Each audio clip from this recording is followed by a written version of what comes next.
What's up, guys? Welcome back to another training. I'm Justin Colby, and I wanted to talk to you guys about the deal that fell apart and why it fell apart.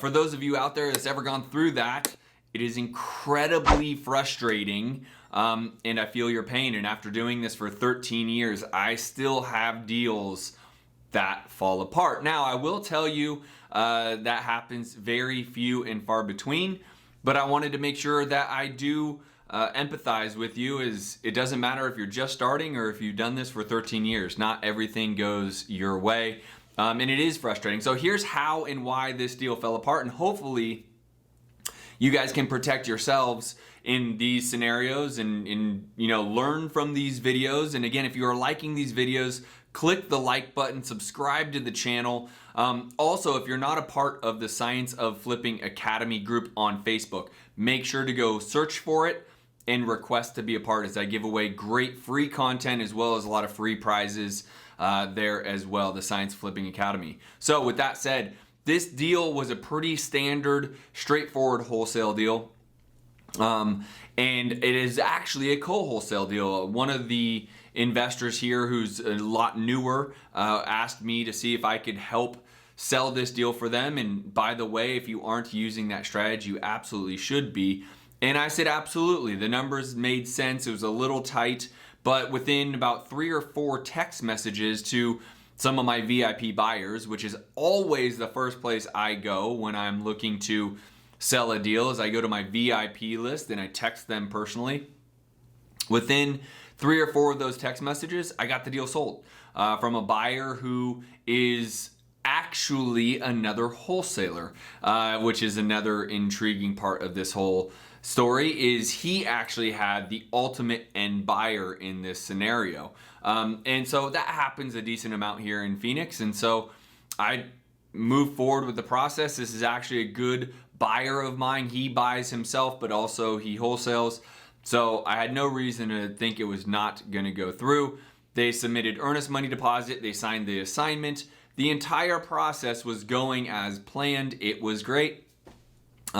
And literally, as I'm shooting this, is supposed to record today. However, we got word last Friday night, which is only, today's Tuesday, so 2 days ago, effectively, that he was not going to fund the deal. And he literally is going to lose out on his $5,000 earnest money deposit. And while that's great, we wanted to sell the deal. Everyone was making more money if the buyer bought the deal. And here's what happened and why the deal fell apart is because, unknown to the original wholesaler and definitely unknown to me, and then also unknown to the other wholesaler who's in this whole transaction, there was a pretty massive foundation issue. And that was found out actually by our end buyer as he was walking the property to start his remodel process. The buyer was kind of getting ready to go, get some work done the day that he closed. So he walked the property again Friday night. He brings his head of construction. His head of construction notices something he doesn't love. They literally crawled under the home, found a massive foundational issue that they were unaware of. And obviously that can be very, very expensive, even though I think that this one was going to be anywhere from $15,000 to $20,000, which isn't cheap, but is not the end of the world. But it literally ate up all of his profit. Quite literally, he was going to flip this home and I think make 30 grand is probably a good estimate of where he was going to land.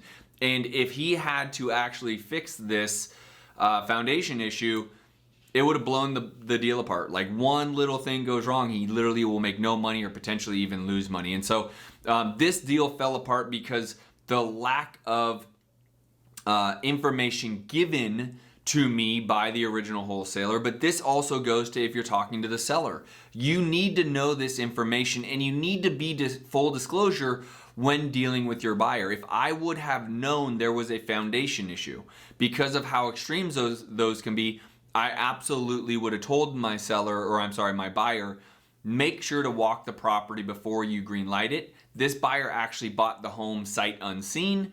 He took a gamble. The gamble didn't work out for him. He ends up walking the property right before escrow. He finds something he didn't see.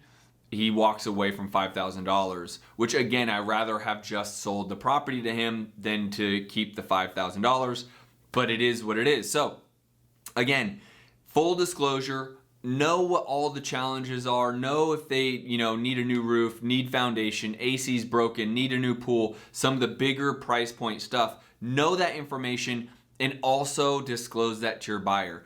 If all of that would have happened, if I would have said, hey, there's foundation issues, walk the property first, he may not have bought it, but we also wouldn't be in this predicament right now where we're trying to scramble, reducing the wholesale fee and cost and trying to scramble to resell the property as obviously we've had to push escrow. And so make sure you get all the information and then make sure you are disclosing all that information to your buyer.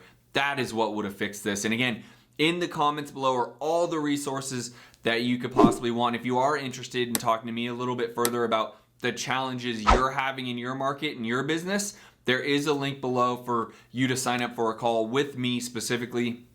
See how I can help. Again, all those resources are in the comments below. I hope this helps you guys and see you guys on the next training. Peace.